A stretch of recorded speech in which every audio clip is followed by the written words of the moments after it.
What's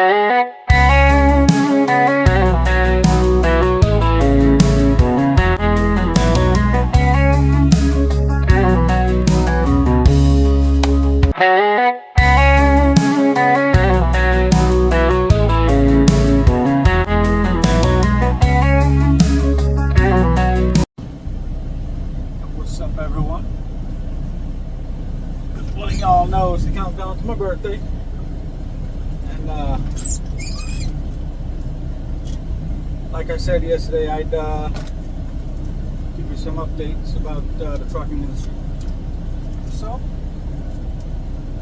we're going to start off with a little bit of trucker news. This first headline.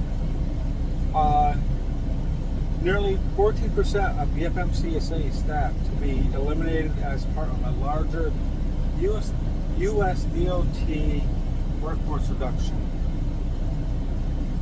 Now, for those of you who don't know, the FMCSA stands for the Federal Motor Carriers Safety Administration.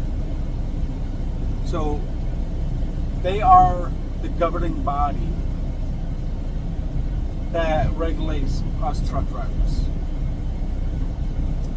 Like they are the center of our world. They make the decisions, they make the laws. So going into this article, I'm gonna read it for y'all. Dozens of safety motor carrier safety administration workers have accepted deferred resignation offers, according to a new report. Earlier this year, U.S. Department of Transportation workers received deferred resignation programs, or DRP offers, from the federal government, which would allow them to continue to receive salary and benefits through September 30th of 2025 if they agree to resign. According to a recent report, a total of 169 FMCSA employees have accepted the DRP offers as of early July 2025. This accounts to about 13.7% of the agency's workforce. For the USDOT as a whole, 4,127 of the agency's 56,989 workers accepted DRP offers, according to the report.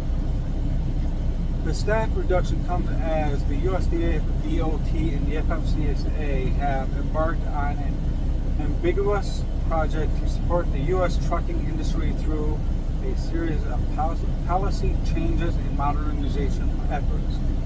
Among the initiative recently promised includes a split sleeper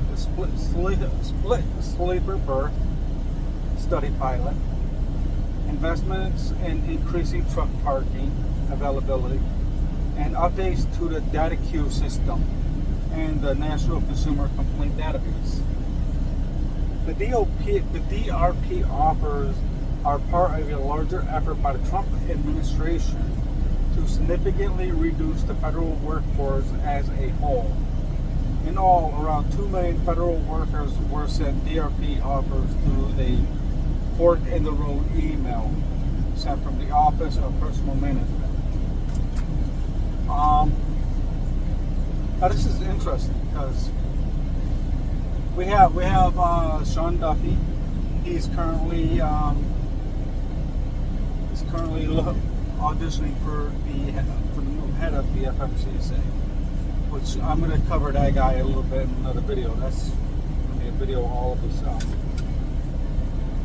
But this, I don't know what to think of this, because yes, I agree that the federal government is bloated and you have to trim the fat. I agree with that 100%. But is it really the right time to start gutting the FMCSA? Given all of the problems that the trucking industry currently has, is now the right time? mean, we're talking 13.7% of the agency's workforce. 13.7. That's a pretty big dent. And this comes in a time where us in the trucking industry,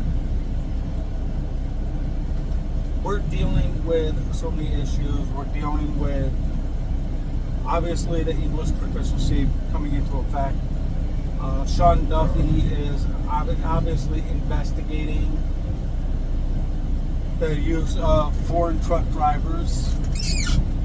And right now there have been so many investigations involving fraud and fraudulent activities by trucking companies, by trucking schools, by the DMV itself.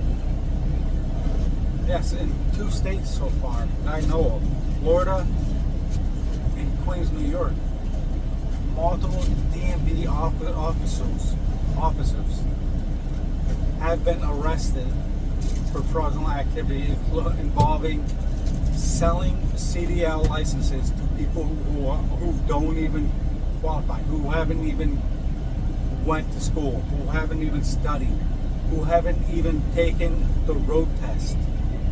Selling CDL licenses to people who have never been trained to drive an 80,000-pound battering ram down the highway.